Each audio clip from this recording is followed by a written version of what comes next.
बोले,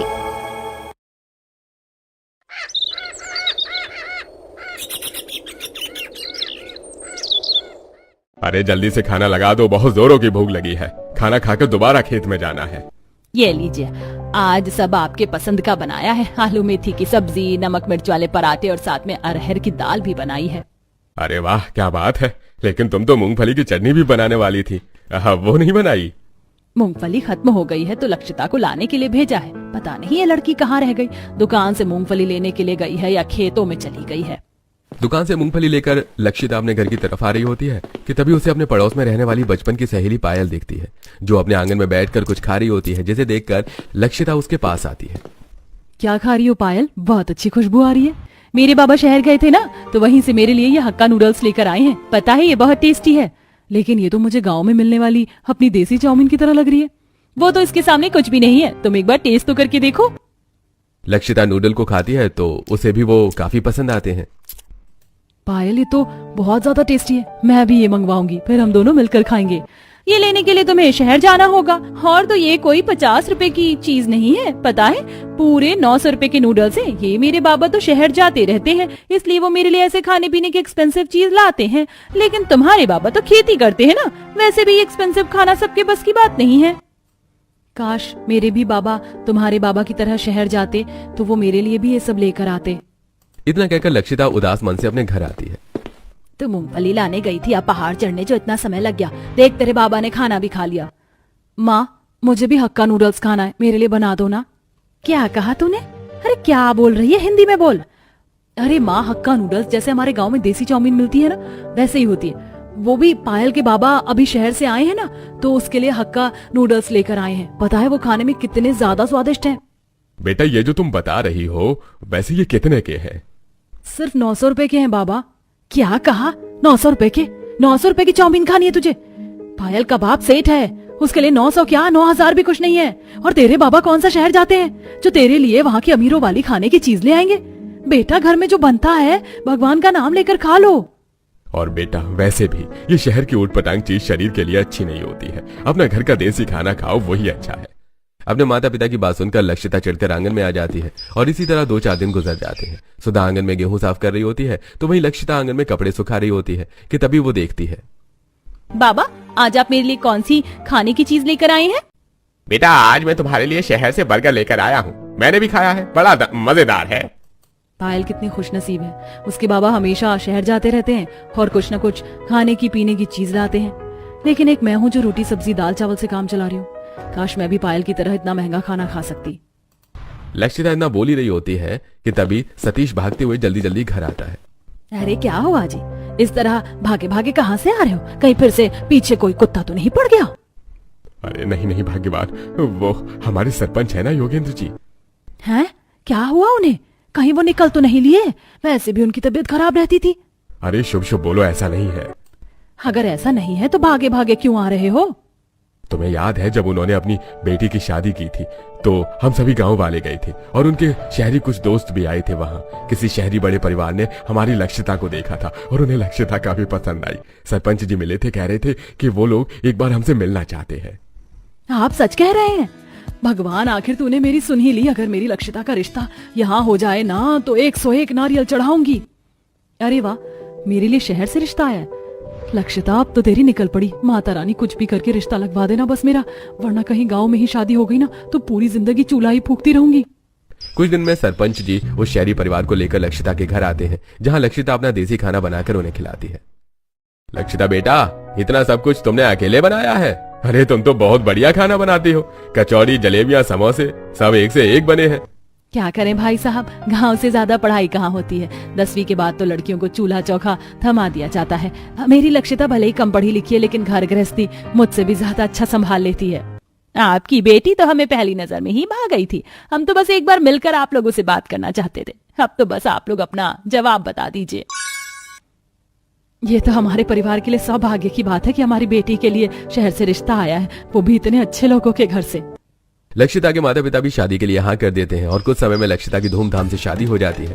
गांव में पली बड़ी लक्षिता बहू बनकर अपने शहरी ससुराल में आ जाती है। आज लक्षिता अपने ससुराल वालों को तरह तरह के देसी स्वादिष्ट पकवान बनाकर खिलाती है। भाभी, माँ ने बिल्कुल सही कहा था, आपके हाथों में तो जादू है, जादू। कितना बढ़िया खाना बनाया है आपने, सब एक से बढ़कर एक बनाया है। अब तो मैं अपनी हर पार्टी घर में ही करूंगा भाभी। खाना तो सच में काफी अच्छा बना है। सच कहूँ तो मुझे मलाई कोफ्ता कुछ ज्यादा खास पसंद नहीं है, लेकिन आज मैंने 2 से 3 बार मलाई कोफ्ता लेकर खा लिया। अरे भैया, ये मलाई कोफ्ते का नहीं बल्कि भाभी के प्यार का जादू है। क्यों माँ, सही कह रही हूँ ना मैं? नैना की बात पर सभी हंसने लगते हैं और पूरा परिवार साथ में बैठकर खाना खाता है। शाम का वक्त था। लक्षिता अलमारी में साड़ियां रख रही होती है कि तभी नैना कमरे में आती है। भाभी, आपके पास तो काफी सुंदर सुंदर साड़ियां हैं, आप मुझे बुला लेती, मैं आपकी मदद करवा देती इन्हें सेट करने में। बस हो ही गया। तुम बताओ क्या कर रही थी? कुछ नहीं। वैसे भाभी, आज मौसम काफी बढ़िया हो रहा है, मैं सोच रही हूँ कि कहीं बाहर चलते हैं। इसी बहाने मैं आपको सोसाइटी भी दिखा दूंगी और आसपास की जगह भी। नैना लक्षिता को लेकर नीचे सोसाइटी में आती है और उसे आसपास की जगह दिखाने लगती है। यहाँ के घर तो काफी बड़े हैं, लेकिन हमारे गांव के घरों से ज्यादा नहीं। कभी मैं तुम्हें फुर्सत में अपना गांव घुमाऊंगी।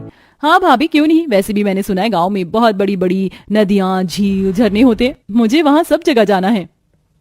नैना इतना बोल ही रही होती है कि तभी लक्षिता को स्टॉल पर मोमोज दिखते हैं, जिसे देख। नैना, ये तो मोमोज है ना? हाँ भाभी, लेकिन आपको पता है इनके बारे में? गांव में तो इस तरह की चीज नहीं मिलती है ना। हमारे गांव में नहीं मिलती है, लेकिन मेरी एक सहेली है, उसके बाबा शहर आते जाते रहते हैं, तो अक्सर उसके लिए वो मोमोज लाते थे। 1-2 बार तो मैंने भी खाया है। चलो भाभी, फिर इसी बात पर आज दोनों नंद भाभी मोमोज पार्टी करते हैं। नैना स्टॉल पर जाती है और fried steam paneer momos order कर देती है और अब दोनों नंद भाभी बातें करते हुए गर्मा गर्म मोमोज के मजे लेते हैं। आसपास के कई सारे लोग यहीं से मोमोज खाने आते हैं। ये बहुत टेस्टी मोमोज बनाता है। महंगी चीज तो हमेशा खाने में अच्छी होती है नैना। वो तो है भाभी, लेकिन ये मोमोज थोड़ी ना महंगे, सस्ते होकर भी कितने टेस्टी हैं। ये मोमोज सस्ते हैं, मेरा मतलब कितने के हैं? स्टीम फ्राई मिलाकर 100 इतने सस्ते। लेकिन मेरी सहेली तो कहती थी कि शहर में मोमोज 1200-1300 के मिलते। भाभी, आपकी सहेली आपके साथ मजाक करती होगी। तंदूरी मोमोज भी सिर्फ 150 रुपए प्लेट है। अपनी नंद की बात सुनकर लक्षिता को कुछ पुरानी यादें याद आने लगती हैं। ये देख लक्षिता, आज मेरे पापा शहर से मेरे लिए क्या लेकर आए, इसे मोमोज कहते हैं। लेकिन ये तो बिल्कुल मोदक जैसे दिख रहे हैं। हाँ, दिख तो रहे हैं, लेकिन ये मोमोज है। वैसे तो ये पूरे 1200 रुपए के हैं, लेकिन तू मेरी सहेली है तो मैं तुझे एक तो खिला ही सकती हूँ। ये ले, खाकर बता कैसे है। ये तो बहुत ज्यादा अच्छा है, मुंह में जाते ही घुल गया। और इसकी चटनी भी कितनी तीखी तीखी है। एक्सपेंसिव खाने की तो बात ही अलग होती है। काश तू भी मेरी तरह इस तरह का एक्सपेंसिव खाना खा सकती। पायल की बातों को याद करते हुए लक्षिता अपनी नंद के साथ मोमोज खाती है और घर आ जाती है। ऐसे ही कुछ दिन गुजर जाते हैं। माँ जी, आज तो संडे है, सब घर में है, तो नाश्ते में कुछ स्पेशल बना देती हूँ। सोच रही हूँ ढोकला, पोहा और पनीर के पराठे बना लूं। संडे के दिन नाश्ता हम लोग नहीं बल्कि घर के आदमी बनाते हैं। सुबह से तुम्हारे ससुर, देवर और पति किचन में घुसे हुए हैं। माँ जी, यहाँ पर आदमी भी खाना बनाते हैं, पर हमारे गाँव में तो ऐसा कुछ है ही नहीं। वहाँ तो सिर्फ औरतें ही चूल्हा चौका संभालती हैं। बहू, हर किसी की सोच एक जैसी नहीं होती। अब तुम सब हफ्ते के 6 दिन हमारा कितना ख्याल रखती हो, खाना बनाती हो, घर के काम करती हो। अगर छुट्टी वाले दिन हम लोग तुम्हारी थोड़ी मदद कर देंगे तो कोई बुराई थोड़ी ना है। लक्षिता, खाना सिर्फ तुम ही नहीं बल्कि हम लोग भी अच्छा बनाते हैं। आप सब लोग बस बैठिए, हम खाना लेकर आते हैं। अखिलेश, अनुराग और मोहित देखते ही देखते पूरी डाइनिंग टेबल को corn, chaat, chilli potato, spring roll, crispy onion ring, noodles और गार्लिक ब्रेड जैसी स्वादिष्ट पकवानों से भर देते हैं, जिसे देख। इसमें तो ऐसी कई सारी चीजें जिसे पायल ने खा रखा है। इसका मतलब ये सब बनाने में तो इन लोगों के काफी सारे पैसे लग गए होंगे। पापा जी, आपको इतने पैसे खर्च कर इतना सब कुछ बनाने की क्या जरूरत थी? इसमें खर्च की क्या बात है बहू, और इन सबको बनाने में ज्यादा पैसे थोड़ी ना लगे। अरे आधा सामान तो हमारी रसोई में पहले से ही मौजूद होता है। मुश्किल से 200-300 रुपए लगे होंगे। क्या कहा? 200-300? लेकिन इन चिली पोटैटो का दाम तो मुझे पायल ने 600 रुपए बताया था। इतने कम पैसों में इतना सारा एक्सपेंसिव खाना खाते हुए लक्षिता को एक बार फिर से कुछ पुराने पल याद आने लगते हैं। माँ, मुझे भी पायल की तरह एक्सपेंसिव और अच्छा अच्छा खाना खाना है। मैं रोज रोज की दाल रोटी नहीं खाऊंगी। बेटा, एक काम कर, पायल के माँ बाप से बात कर और उन्हें बोल कि तुझे गोद ले ले, क्योंकि वही तुझे अमीरों वाला महंगा खाना खिला सकते हैं। घर में जो बनता है चुपचाप से खाना है तो खा, वरना मत खा। माँ तो बेफालतू में ही पैसों का ताना देती थी, लेकिन यहाँ तो 200-300 रुपए में भी इतना सब कुछ खाने को मिल गया। इसी तरह सब अब कुछ दिन गुजर जाते हैं और आज गांव में लक्षिता के माता पिता और उसका भाई उससे मिलने के लिए आते हैं। संगीता अपने समधन समधी के लिए पूरी टेबल को तरह तरह के महंगे और स्वादिष्ट खाने से भर देती है, जिसे देख। अरे बेटा, हम लोगों में बेटी के ससुराल का पानी भी नहीं पीते हैं और यहाँ तेरी सास ने कितना सब कुछ लाकर रख दिया है। इतने पैसे खर्च करने की क्या जरूरत थी? 2-3 हजार तो आराम से लग गए होंगे ना। ये सब गांव की बातें हैं, शहर में ऐसा नहीं होता। और कहीं नहीं लगे 2-3 हजार रुपए, सब कुछ 500-600 का ही है। खा लो आप। वैसे बेटा एक चीज के लिए तो मैं बहुत खुश हूँ, तुझे वैसा ही ससुराल मिला जैसा तू चाहती थी। अपनी सहेली को देख देख कर तेरा भी मन करता था ना इस तरह के अमीरों वाले खाने को खाने का। दीदी मैंने सोचा था जब शहर जाऊंगा तो जरूर एक बार बर्गर खाऊंगा, मुझे भी यहाँ का बर्गर खाना है। क्यों नहीं छोटे, शाम को चलते हैं, बर्गर के साथ साथ तुझे पिज्जा भी खिलाऊंगी। अपनी बेटी को खुश देख सुधा और सतीश भी मनी मन काफी खुश होते हैं। तो वहीं लक्षिता अपने भाई और नंद के साथ बर्गर किंग जाती है, जहां वो अपने भाई को जी भर के बर्गर खिलाती है। और इसी तरह अब कुछ दिन गुजर जाते हैं। अरे लक्षिता तुम तैयार नहीं हुई? लेकिन क्यों, हमें कहीं जाना है क्या? एक नंबर की बुला करो तुम, मैंने कहा था ना आज हमें बाहर जाना है शाम में। चलो जल्दी से तैयार हो जाओ। काफी टाइम बाद अनुराग लक्षिता को आज काफी सारी जगह पर घुमाने ले जाता है। कभी वो लोग मूवी देखते हैं तो कभी साइंटिफिक म्यूजियम। ऐसा लग रहा है किसी जादुई नगरी में आ गई हूँ। यहाँ कितनी अनोखी अनोखी चीजें। आज तुमने सिर्फ एक दो जगह ही देखी है, तुम देखना नेक्स्ट टाइम मैं तुम्हें इससे भी अच्छी जगह लेकर जाऊंगा। काफी घूमने फिरने के बाद अब अनुराग लक्षिता को लेकर KFC आ जाता है, जहां दोनों आराम से बर्गर एंजॉय करते हैं। लक्षिता लगता है तुम्हें रेड सॉस के साथ ये चिकन नगेट्स और बर्गर कुछ ज्यादा ही पसंद आ गया। मेरी सॉस भी तुमने खत्म कर दी। क्या करूं अनुराग, ये सब बहुत टेस्टी है। आपने सिर्फ 600 रुपए में इतना सब कुछ खाने का ले लिया, वरना मुझे तो लगा था कि ये काफी एक्सपेंसिव खाना होगा। कभी घर में कभी बाहर से ऑर्डर करके तो कभी अपने ससुराल वालों के साथ बाहर जाकर लक्षिता एक्सपेंसिव खाने को काफी एंजॉय करती है। इसी तरह अब कुछ दिन गुजर जाते हैं। भाभी आज मैंने चीज केक ऑर्डर किया है, आप इसे प्लेट में डालकर ले आइए, मैं जब तक चेंज करके आ जाती हूँ। लक्षिता प्लेट में चीज केक रखकर बाहर डाइनिंग टेबल की तरफ लाई रही होती है कि तभी गलती से लक्षिता से केक की प्लेट छूटकर नीचे गिर जाती है और सारा केक जमीन पर बिखर जाता है। तभी नैना भी आ जाती है। नैना मुझे माफ कर देना, मैंने तुम्हारा इतना महंगा केक खराब कर दिया। अरे भाभी माफी मांगने की क्या जरूरत है, सिर्फ केक ही तो गिरा है और ये इतना भी महंगा नहीं था, सिर्फ 700 रुपए का था। मैं दूसरा ऑर्डर कर लेती हूँ। महंगे केक का नुकसान करने के बावजूद भी नैना लक्षिता से कुछ नहीं कहती। तो वहीं लक्षिता को एक बार फिर पुराने पल याद आने लगते हैं। पायल, मैंने जानबूझकर पेस्ट्री नहीं गिराई और जितना मुझे पता ये सिर्फ 30 या 40 रुपए की होगी। तुम कहो तो मैं तुम्हें इसके पैसे दे देती हूँ। एक पेस्ट्री का टुकड़ा पूरे 300 रुपए का था। ये कोई ऐसी वैसी पेस्ट्री नहीं है, मेरे पापा शहर से लेकर आए थे। ये एक्सपेंसिव है, तुम्हें एक्सपेंसिव का मतलब भी पता है? समय बीतने के साथ साथ अब एक्सपेंसिव खाना खाने के साथ साथ लक्षिता खुद भी तरह तरह की एक्सपेंसिव खाने घर में ही बनाने लगी थी। फाइनली आज मैंने बिना जलाए ओवन में पिज्जा बना ही लिया। काफी सारी चीज बनानी सीख ली है मैंने, अब तो सबको मैं ही बनाकर खिलाऊंगी। यूं ही कुछ समय गुजरता है और अब लक्षिता कुछ दिनों के लिए अपने गांव मायके आती है। कितने समय के बाद हमारी लक्षिता घर आई है। हाँ, सब कुछ हमारी बेटी की पसंद का ही बनना चाहिए। सोच रही हूँ कि मनपसंद मटर पनीर की सब्जी, पूरी और पुलाव बना लेती हूँ और साथ में खीर भी। माँ आज आप आराम करिए, खाना मैं बना लूंगी। मैं सोच कर आई हूँ कि आज मैं आप सभी को अपने हाथ का Manchurian, chilli potato, noodles, garlic bread और हाँ कुकर में केक भी बनाकर खिलाऊंगी। लेकिन दीदी ये सब तो बहुत महंगा खाना होता है, इन्हें बनाने के लिए तो काफी पैसे लगेंगे ना? अरे नहीं छोटू, इन सबको बनाने का लगभग सारा सामान हमारे घर में ही है और जो थोड़ा बहुत मुझे जरूरत का लगा मैं लेकर आ गई हूँ। देखते देखते लक्षिता घर में रखी हुई सारी चीजों का इस्तेमाल कर तरह तरह के टेस्टी डिशेस बनाती है, जिसे देख उसके माता पिता काफी हैरान होते हैं। और जब सारा खाना बनने के बाद लक्षिता के मायके वाले उसे चखते हैं तो अरे बेटा, तो इसी महंगे खाने को खाने के लिए हमसे कितना बोलती थी, लेकिन ये तो घर के सामानों से ही कितनी आसानी से बन गया और ज्यादा मेहनत भी नहीं लगी। मुझे तो लगता था कि ये सारा खाना 1000-2000 में बनेगा, लेकिन मेरी बेटी ने तो इतने कम पैसों में इतना सब कुछ बना लिया। लेकिन तेरी वो सहेली पायल तो इनके काफी ज्यादा दाम बताती थी ना।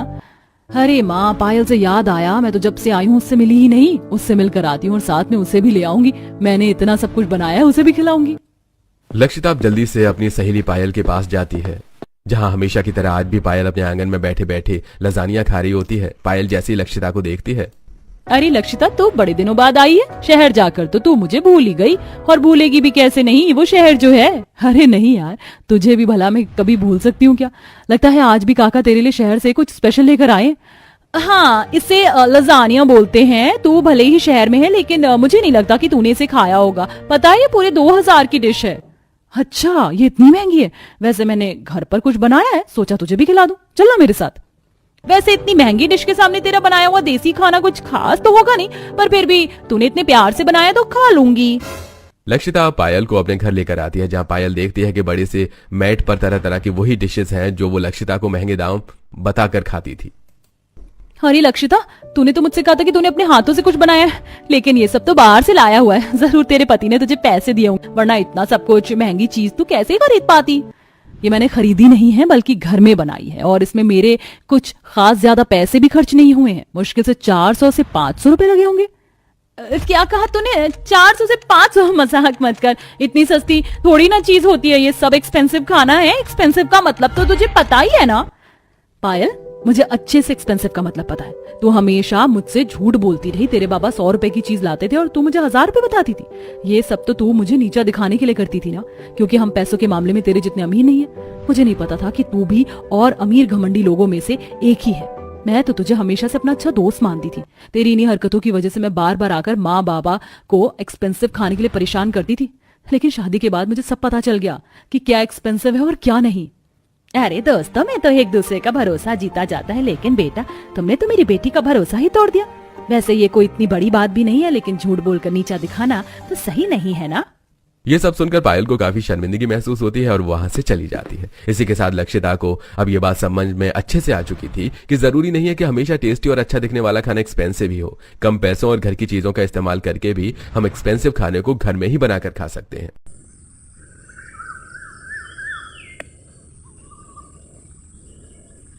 गर्मा गर्म पराठे बना देती है, वहीं सिलबट्टे पर पुदीने की चटपटी चटनी बना देती है। रात के खाने का वक्त हो जाता है और जब शालिनी आज रात के खाने में सभी को मिक्स वेज पराठे परोसती है तो आज आपने पराठे बनाए, बहुत बढ़िया खुशबू आ रही है। लेकिन किस चीज के पराठे हैं? ये मिक्स वेज पराठे हैं, सब कुछ है इसके अंदर। अब आप सब खाकर बताइए कैसे बने हैं। अब जब चटनी के साथ चटपटे पराठों को खाते हैं सब, तो सभी को वो काफी अच्छे लगते हैं। ये हुई ना बात, क्या चटपटे पराठे बनाए हैं आपने। मजा आ गया खाकर इस बारिश के ठंडे ठंडे मौसम में। अब तो आप मेरे लिए इसी तरह के पराठे बनाना। बच्चे सही कह रहे हैं शालिनी, ऊपर से जो तुमने तीखी चटनी बनाई है ना, क्या बताऊं, दिल खुश हो गया। दाल चावल खाकर मेरा तो खाने पर से ही मन उठ गया था, पर अब तो मन कर रहा है कि सारे पराठे मैं अकेले ही खा जाऊं। सभी शालिनी के बने हुए चटपटे मिक्स वेज पराठे की काफी तारीफ कर रहे होते हैं कि तभी वहां पड़ोसन अमृता आती है। अरे मैं तो यहाँ तुमसे हल्दी मांगने के लिए आई थी और तुम्हारे घर पर तो आज पराठों की पार्टी चल रही है। वैसे खुशबू तो बढ़िया आ रही है। किस चीज के पराठे हैं? मिक्स वेज पराठे बनाए हैं, ले तू भी चख ले।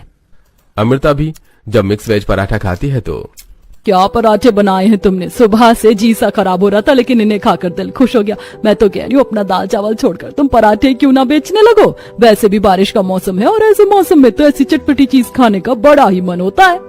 इतना कहकर अमृता चली जाती है, तो वहीं अमृता की बात को सुनकर वैसे बातों में अमृता कह तो सही बात रही थी। लोग हमारे दाल चावल इसीलिए नहीं खरीदते क्योंकि वो चटपटे नहीं है। पर अगर हम बारिश के मौसम में तेरे बनाए हुए ये चटपटे पराठे बेचेंगे तो मुझे पूरा यकीन है कि लोग इसे जरूर खाने आएंगे।